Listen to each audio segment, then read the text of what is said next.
માર્કની લખેલી સુવાર્તા તેનો 5મો અધ્યાય અને તેની 25 થી 34 કલમો આપણે આગળ વાંચવામાં આવી છે. તમારું બાઇબલ તમે તમારી આગળ ખુલ્લું રાખશો અને એમાંથી આપણે થોડી બાબતો આજે જોઈશું. જ્યારે આપણે અભ્યાસ કરીશું ત્યારે તમારામાંથી જેઓ અલગ અલગ કોટેજ મીટિંગમાં ભાગ લે છે કે જેમાં પાછલા દિવસોમાં આપણે માર્કની લખેલી સુવાર્તાનો અભ્યાસ પૂરો કરેલો છે, તમને કદાચ એ બાઇબલ સ્ટડી યાદ આવશે. હું જે બાબતો તમારી આગળ લાવું એમાંની ઘણી બધી બાબતો તમે જાતે શીખ્યા જ હશો, અથવા કોઈ બાબતો એવી હોય કે કદાચ મેં આજે ન લીધી હોય એ નવી બાબત પણ તમને યાદ આવશે, અને કોઈ બાબત એવી હશે કે જે આજે તમારા માટે નવી હશે. અને માટે આ એક પ્રભુના બહુ જ અજાયબ જેવા કાર્ય, અને વિશેષ કરીને જે સ્ત્રી વિશેની વાત અહીંયા લખવામાં આવી છે એ સ્ત્રીના જીવન વિશે આપણે જોવા માંગીએ છીએ. એક સ્ત્રી કે જેણે પોતાના જીવનમાં બહુ જ ભારે દુઃખ સહન કર્યું છે, વેદના સહન કરી છે, એક એવો સંઘર્ષ તેણે એક લાંબા વર્ષો સુધી ભોગવ્યો છે, એના વિશેની વાત અહીંયા માર્ક 5મા અધ્યાયમાં લખવામાં આવી છે. અને એક સ્ત્રી હતી કે જેને 12 વર્ષથી લોહીવા હતો. જે સ્થળ કે જ્યાં આ બનાવ બન્યો છે અને જે માંદગી તેને હતી એ તો લોહીવા તેને હતો, અને 12 લાંબા વર્ષથી તેણે આ દુઃખ સહન કર્યું છે. ખાસ કરીને આ એક એવા પ્રકારની માંદગી છે કે જે કહેતા અથવા જેના વિશે વાત કરતા શરમ પણ લાગે. સ્ત્રીઓ કદાચ એ બાબતને જાહેર ના કરે, કદાચ કોઈને પ્રેયર રિક્વેસ્ટ આપવાની હોય તો ના આપે, કારણ કે આ કહેવા જેવી વાત નથી, બહુ સારું નહીં લાગે. અને આ સ્ત્રી એ પ્રકારના રોગથી લોહીવા કે જેને લોહીનો સ્ત્રાવ હતો, અને આ સ્ત્રી 12 વર્ષથી આ દુઃખમાં, આ માંદગીમાં એ દુઃખી થઈ રહી હતી. લેવીઓનું પુસ્તક તેનો 15મો અધ્યાય 25, 26, 27 કલમો જો તમે વાંચો તો જૂના કરારમાં પણ લોહીવા એ જાણે કે અશુદ્ધ સ્ત્રી તરીકે એને ગણવામાં આવતી હતી. અને બાઇબલમાં જૂના કરારમાં એ નિયમ આપવામાં આવ્યો હતો કે સ્ત્રીને ઋતુ પ્રમાણે જે થાય એ સિવાય જો લોહીવા હોય તો તેને અશુદ્ધ ગણવામાં આવે. એ બધા જ દિવસો અશુદ્ધ, એ સ્ત્રી પોતે અશુદ્ધ, જે જગ્યાએ તે સૂઈ જાય, જે જગ્યાએ તે બેસે, જે વસ્તુઓનો ઉપયોગ કરે એ બધું જ અશુદ્ધ ગણવામાં આવે. અને એવી પરિસ્થિતિમાં આ સ્ત્રીએ પોતાના જીવનના 12 લાંબા વર્ષો પસાર કર્યા છે. જો કોઈ એવું હોય કે જે પોતાના જીવનમાં કોઈ ખાસ પ્રકારની મુશ્કેલી કે સંઘર્ષ કે દુઃખમાં તમે પસાર થઈ રહ્યા છો, તો તમે તમારી જાતને આ લોહીવાળી સ્ત્રીની સાથે સરખાવી શકો. તમે તમારી જાતમાં વિચાર કરો કે આ સ્ત્રીએ કઈ રીતે આટલા બધા લાંબા વર્ષો દુઃખ સહન કર્યું હશે. કારણ કે 26મી કલમમાં એવું લખવામાં આવ્યું હતું ને જેણે ઘણા વૈદ્યોથી ઘણું સહ્યું હતું ને પોતાનું સર્વસ્વ ખર્ચી નાખ્યું હતું ને તેને કઈ ગુણ લાગ્યો નહોતો, અને તેનાથી તદ્દન વિરુદ્ધ પણ તેથી ઉલટું તે વધારે માંદી થઈ હતી. આ સ્ત્રી કે જે લોહીવાનો એને રોગ હતો એમાંથી મુક્તિ મેળવવા માટે જ્યાં ડોક્ટરો દેખાય કે લોકો સલાહ આપે કે આ ડોક્ટર સારા છે, કે આયુર્વેદિક દવા હોય કે હોમિયોપેથિક કે બીજી કોઈ પણ જાતની દવાઓ કે પછી કોઈ જાતની જડીબુટ્ટી કે દરેક પ્રકારની દવા એણે કરી નાખી છે. તેવું લખવામાં આવ્યું છે કે ઘણા વૈદ્યો, ઘણા ડોક્ટર પાસે તે ગઈ અને એનાથી ઘણું સહન કર્યું, કારણ કે જાત જાતની દવાઓ અને ઉપચાર અને આવું નહીં ખાવાનું અથવા આવું ખાવાનું અથવા આવું કરવાનું અથવા આ નહીં કરવાનું, અને અને આ સર્વમાં એની પાસે જે કંઈ પૈસા હતા, મિલકત છે, ઘર હોય કે ખેતર હોય, એ પણ વેચી નાખ્યું હશે કદાચ, અને બધું જ તેણે ખર્ચી નાખ્યું છે. અને આ પરિસ્થિતિમાં એને વધારે દુઃખ, વધારે વેદના અને વધારે સંકટમાંથી આ સ્ત્રી એ પસાર થઈ છે.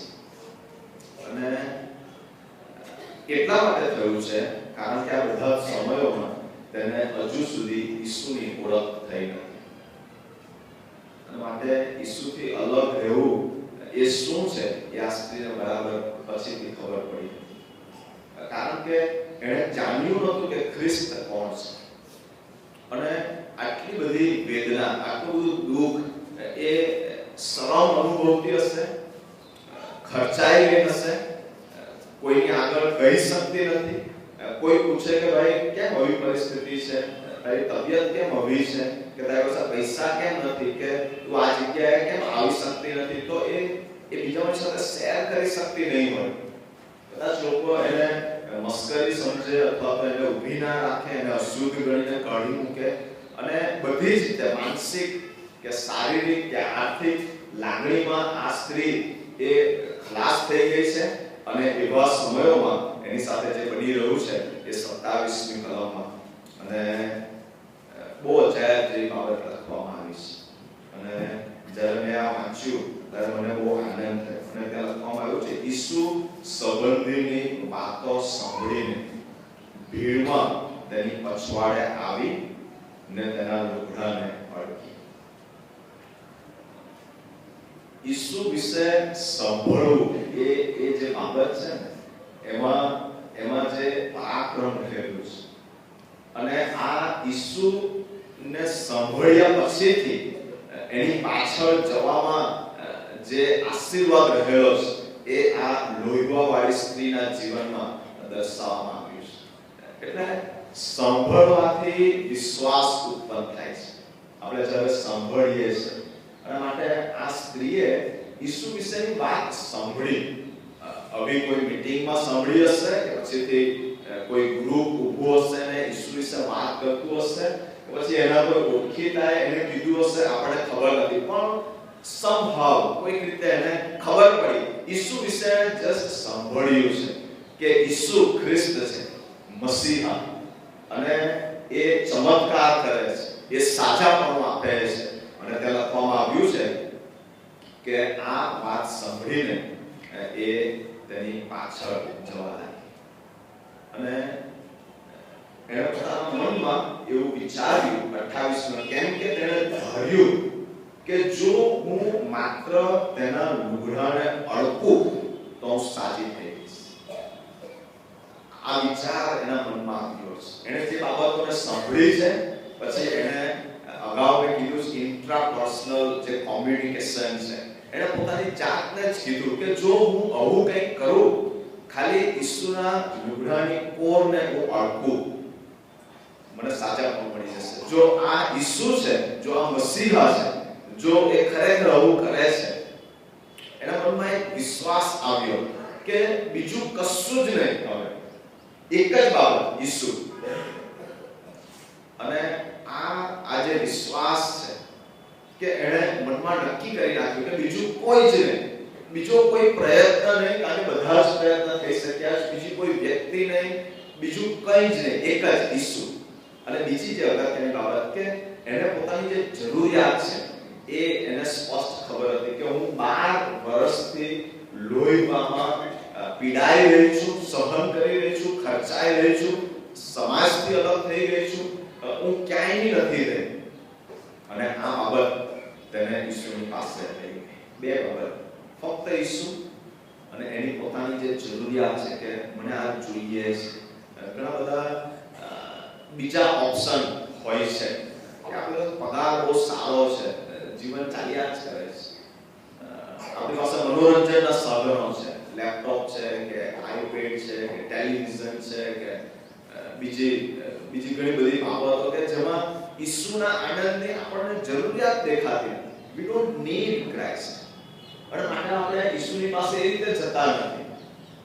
અને બીજા ઓપ્શન કે ભાઈ માંદગી છે તો દવા લઈ લઈએ, આવો પ્રશ્ન છે તો બીજી કોઈ અને માટે આપણે ઈસુની પાસે ઘણી બધી રીતે આ રીતે જતા. પણ આ સ્ત્રી એ ખર્ચાઈ ચૂકી હતી લાંબા વર્ષોથી, હજુ એને ઈસુની ઓળખ નથી અને એને બધું ગુમાવી દીધું હતું. માટે હવે એક જ બાબત, ઈસુ અને એની પોતાની જરૂરિયાત. અને માટે હું તમારી આગળ 24મી જે કલમ બની એના આધારે આગળ લઈ જવા માંગુ છું. થોડા ઉપર જઈએ 24મી કલમ. અને તે તેની સાથે ગયો. એટલે કોણ? ઈસુ કોની સાથે જાય છે? અહીં એક બનાવ અગાઉ બની ગયો છે અથવા બની રહ્યો છે કે યાઈર નામનો એક માણસ ઈસુની પાસે આવીને કહે છે કફરનાહૂમમાં કે તું મારી દીકરીની પાસે આવ અને તું તેને ઓળખ કે તે સાજી થાય. અને પછીથી આ 24મી કલમમાં લખવામાં આવ્યું છે કે ઈસુ તેની સાથે ગયો. યાઈરની દીકરીની વાત ગીતમાં આપણે ઘણી બધી વખત ગાઈએ છીએ. હા, લોહીવાળી સ્ત્રીને આપણે કદી કોઈ ગીતમાં વણી નથી અથવા તો યાદ કરતા નથી. પણ જે તફાવત છે એ આપણે જોવા માંગીએ. તો 24મી કલમમાં લખવામાં છે અને તે તેની સાથે ગયો અને અતિ ઘણા લોકો તેની પાછળ ચાલ્યા અને તેના પર પડાપડી કરતા હતા. બે શબ્દ મેં અહીંયા લીધા છે. બે શબ્દ. એક શબ્દ તો એ છે કે પ્રેસિંગ શબ્દ અંગ્રેજીમાં વાપરવામાં આવે છે. પ્રેસિંગ એટલે લોકો પડાપડી કરતા અને એટલી બધી ધક્કા મૂકી હતી ઈસુને જોવાને માટે, ઈસુની પાસે રહેવા માટે કે પછી ઈસુને ઓળખવા માટે, કારણ કે એ સમયના સેલિબ્રિટી હતા અને માટે ઈસુને એક જોઈ લેવા માટે, એક નજર ખાલી કે મેં ઈસુને જોયા કે ઈસુને મેં ઓળખ્યા કે હું એની બિલકુલ નજીક હતો અને માટે they were pressing, પડી હતી. અને બીજી બાજુ જે 28મી કલમ છે ત્યાં લખવામાં કે તેને ધર્યું કે હું માત્ર તેના લુગડાને અડકું, ટચિંગ. એક બાજુ પડી છે, અતિશય ભીડ છે અને બીજી બાજુ એક સ્ત્રી છે કે જે પોતે પણ આ જ ભીડનો એક ભાગ છે, પણ she is quite different. એ બહુ જ અલગ રીતે ત્યાં એ ભીડમાં છે અને માટે એ એવું વિચારે છે કે હું ખાલી ઈસુની અડકું અને મને સાજા પણ મળશે. કેટલા બધા લોકો ત્યાં, મેની. તો 24મી કલમ એવો લખવામાં છે મેની વેર પ્રેસિંગ, અનેક, પુષ્કળ. અને બીજી બાજુ શી થોટ, સિંગલ છે, એકલી છે. એક જ એવી વ્યક્તિ ત્યાં છે એ ભીડમાં કે જે પોતાના મનમાં વિચાર કરી રહી છે, એના જીવનમાં કંઈક અલગ જ બની રહ્યું છે. એ દિવસે મારે ઈસુને ખાલી ઓળખવા છે, હું એમના લુગડાની કોરને, ક્યાં ધક્કા ધક્કી છે, પડી છે અને ટોળે ટોળા છે અને ક્યાં પેલી એકલી સ્ત્રી છે. અને માટે એક એવી ભીડ કે જ્યાં ખભે ખભા ઘસાઈ રહ્યા છે અને બીજી બાજુ સ્ત્રી વિચારતી, she thought of touching when many were pressing. એક સ્ત્રી કે જે ઈસુના જભ્ભાની કોરને ઓળખવા માંગે છે. ભીડમાં છે પણ બહુ અલગ છે. કેમ અલગ છે? કારણ કે એ ઈસુ વિશે વિચારી રહી છે, કારણ કે એને ઈસુ વિશે સાંભળ્યું છે. હા, કેટલા બધા ઈસુની પાછળ જાય છે, ટોળે બને, ઢગલે બને, દેવળમાં બહુ બધા, પણ ઈસુને જાણવા છે, મારે ઈસુને સાંભળવા છે, ઈસુ મારા જીવનમાં કંઈક કામ કરે, એવી જે નીડ સાથે આવે એવા જો દરેક જણ હોય તો પરિસ્થિતિ બહુ અલગ બને છે. ઘણા એવું હોય છે કે આપણે તો ઈસુની પાસે જ છીએ, આપણે ઈસુની સાથે જ છીએ, હું ઈસુની બિલકુલ નજીક હતો, મેં ઈસુને ઓળખ્યા હતા, પણ C there is no difference, કોઈ ફેર જ નથી, કશું થતું નથી. પણ પેલી એક સ્ત્રી છે કે જે પોતાના મનમાં વિચારે છે મારે ઈસુના જભ્ભાની કોરને ઓળખવું છે. કેમ? કારણ કે એની પાછળ એક ઇન્ટેન્શન છે, એક જબરજસ્ત હેતુ છે, એક ઈચ્છા છે. અને તે શું છે કે જ્યારે હું ઈસુના જભ્ભાની કોરને અડકું મને સાજા મળે. આઈ વોન્ટ સમથિંગ, મારે બદલાવ છે, મારે ચેન્જ જોઈએ છે. ઘણી વખત આપણને ખબર જ નથી હોતી કે મને શેની ચેન્જની જરૂર છે, મને ખરેખર શું જોઈએ છે. why I am here. મેં અહીંયા લખ્યું છે કે જો અત્યારે દરેકનો પર્સનલ ઇન્ટરવ્યુ લઉં કે તમે આજે જીવનમાં કેમ આવ્યા છો, why. રવિવાર છે, એક સામાન્ય જવાબ હોય છે. But do we have a specific intention? I want this today morning. મને આજે હું દેવળમાં જાઉં અને મને આવું જોઈએ છે. મને આજે ઈસુ પાસેથી આ જોઈએ છે. મને આજે ઈશ્વર આવું કંઈક બોલે. મને આની જરૂર છે. આપણે ખબર નથી હોતી કે મને શું જોઈએ છે એક્ઝેક્ટલી, અને માટે ઘણી વખત મળતું નથી. એક બાજુ પ્રેસિંગ પડી છે અને બીજી બાજુ ટચિંગ, જસ્ટ એ ટચ. બીજી બાજુ એક બાજુ ખભા ઘસાઈ રહ્યા છે, કોઈ ઇન્ટેન્શન નથી, બસ એમ જ જવું છે, પાસે જવું છે, નજીક જવું છે, બધા જાય છે એટલે જવું છે. બીજી બાજુ એક સ્ત્રી છે, મારે ઈસુને જોવા છે, મારે ઈસુને અડકવા છે, જે મને સાચા પામવા. તમે જુઓ, લોકો ધક્કાધક્કી કરી રહ્યા હતા, ઈસુનું કોઈ પરાક્રમ એમનામાંથી નીકળી રહ્યું નથી. શિષ્યો પાછળ એવું કહે કે પ્રભુ કેટલા બધા તને ધક્કા મારે છે, કેટલા બધા લોકોને તું એવું પૂછે છે કોઈ મને અડક્યું, તો કેવો પ્રશ્ન પૂછે છે. પણ આ ધક્કાધક્કીમાં કોઈ પરાક્રમ નીકળી રહ્યું નથી. અને જ્યારે આપણે જો ધક્કાધક્કી કરનારા જોઈશું, પડાપડી કરનારા, આપણે બી ઈસુની પાછળ, ઈસુની સાથે, કોઈ પરાક્રમ નીકળવાનો. નો પાવર will release. પણ તમે આ સ્ત્રી વિશે જુઓ, એવું લખવામાં આવ્યું, the moment she touched. ઈસુએ પાછળ ફરીને કીધું કે કોઈ મને અડક્યું છે, કારણ કે મારામાંથી પરાક્રમ નીકળ્યું છે, કંઈક થયું છે. અને માટે see the difference, જે તફાવત છે કે એક બાજુ ટોળું છે, પરાપડી છે, ભીડ છે, લોકો છે, અને બીજી બાજુ આ સ્ત્રી છે. અને what a blessed woman. આ સ્ત્રી કેટલી બધી આશીર્વાદિત છે, કારણ કે એને ઈસુ વિશે સાંભળ્યું છે. અને આ જે સાંભળવું છે ને, એ અલગ પ્રકારનું સાંભળવું છે. આ સાંભળવું એટલે કે માનવું છે. આ સાંભળવું એટલે કે અભિન થવું છે. બધા સાંભળે છે, પણ બાઇબલમાં જે લખવામાં જેને કાન હોય એ સાંભળે.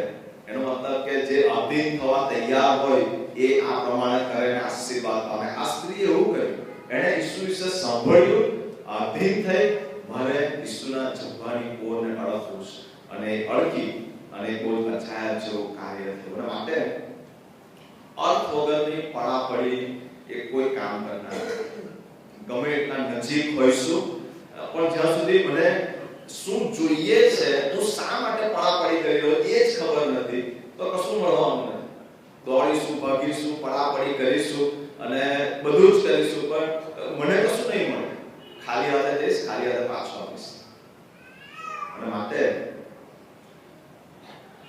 આ સ્ત્રી કે કેટલી બધી આશીર્વાદી કે જે બીજે ખર્ચાઈ ગઈ હતી, પણ હવે ઈસુ પાસેથી જે મફત અને જે તરત મળે છે એની એને જાણ થઈ છે.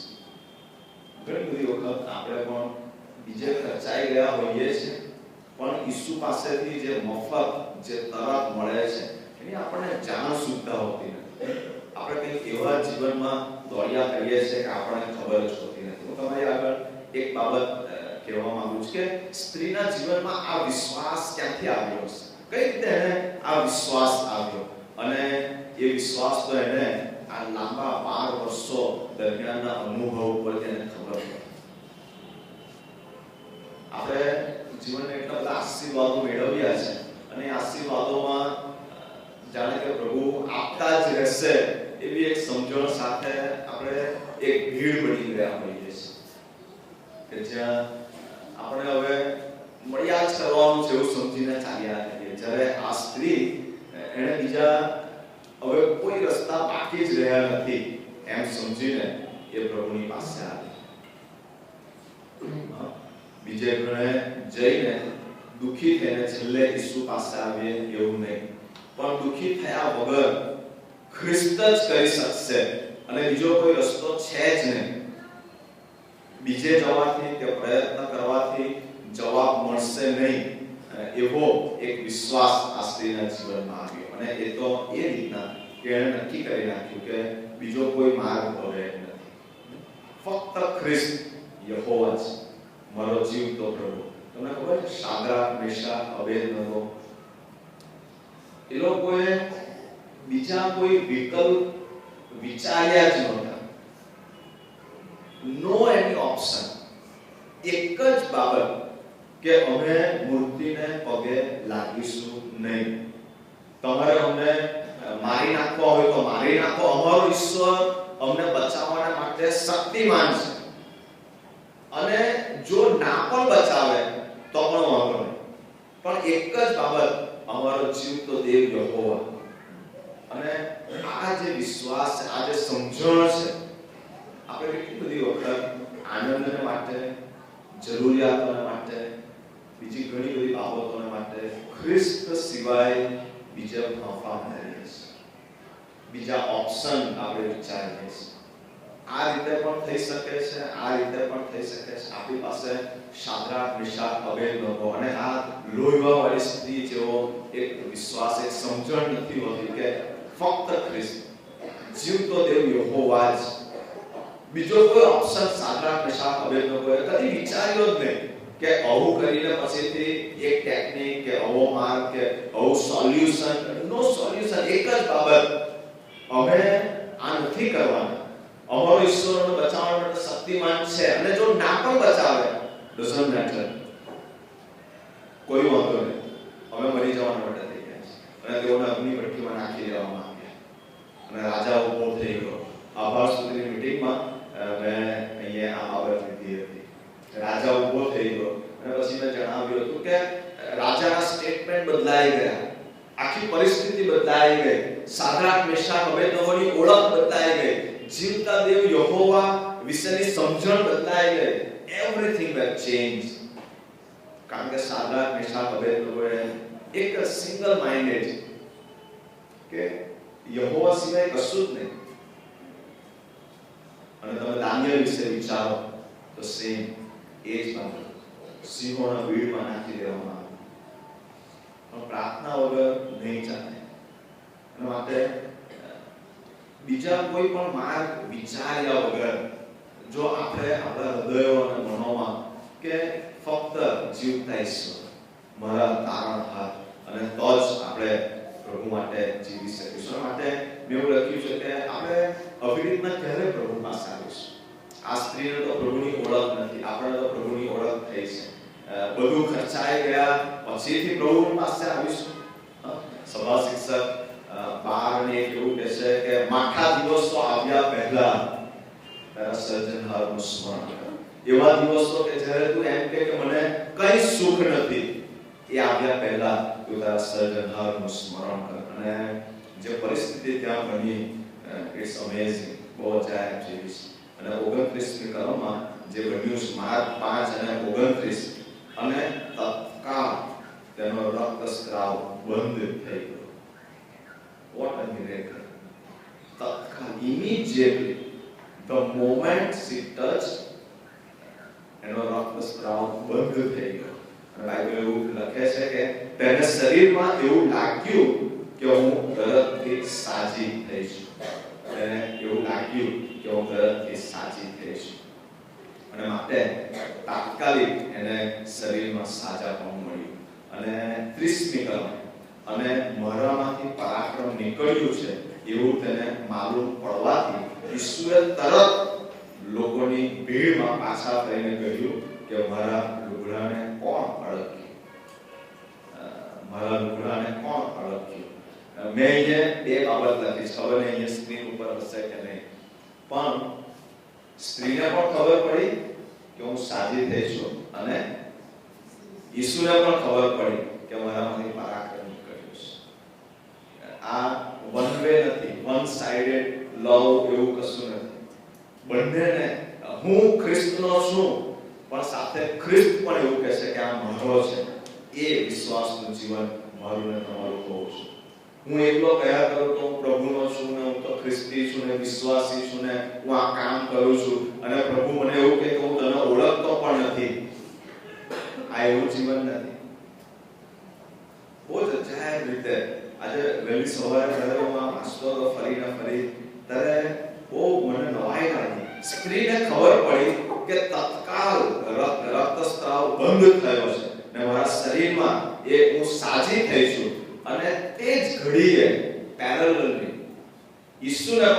ખબર પડે છે કે મારામાંથી પરાક્રમ નીકળ્યું છે. જ્યારે તમે આ ખ્રિસ્ત પર વિશ્વાસ કરો છો, વિશ્વાસથી એક પગલું માંડો છો, ત્યારે મેં લખ્યું છે વિશ્વાસ કરનાર અને શોધનાર આ ઈસુ છે. પ્રભુની આંખ તમને જરૂર જોશે. આ મારો દીકરો છે, મને ખબર છે કે એના મનમાં મારા પરનો વિશ્વાસ છે, મને ખબર છે કે એને બીજા બધાને બાજુ પર મૂકીને મારા પર પ્રેમ કર્યો છે. He will never forget you. આ ઈસુ તમને આ ભીડમાં ભૂલી જવાના નથી. ભલે કરોડો લોકો ઈસુની પાછળ ચાલતા હોય, પણ તમે જે વિશ્વાસથી, જે અધીનતાથી પ્રભુને સ્પર્શ કરશો અને પ્રભુની વાણી સાંભળશો અને પ્રભુને સાંભળ્યા પછી અધીન થશો, ઇમિડિયેટલી પ્રભુને પણ ખબર પડે છે કે આ મારો દીકરો છે કે જે મને પ્રેમ કરે છે. ને બીજા ભીડમાં ચાલનારા છે. કોણ ભીડમાં ચાલી રહ્યું છે, પડાપડી કરી રહ્યું છે, અને કોણ એ ભીડમાં મને અડકી રહ્યું છે, ઈસુને ખબર પડે છે. હાલેલુયા. ઈસુને પણ ખબર પડી. સ્ત્રીને તો ખબર પડી જ, ઈસુને પણ ખબર પડી. અને પછી ઈસુ લાઇટલી લેતા નથી. કેઝ્યુઅલી તો બધા અર્થે છે, હું તો પરાક્રમી છું, હું તો ઘણા સાધન ના.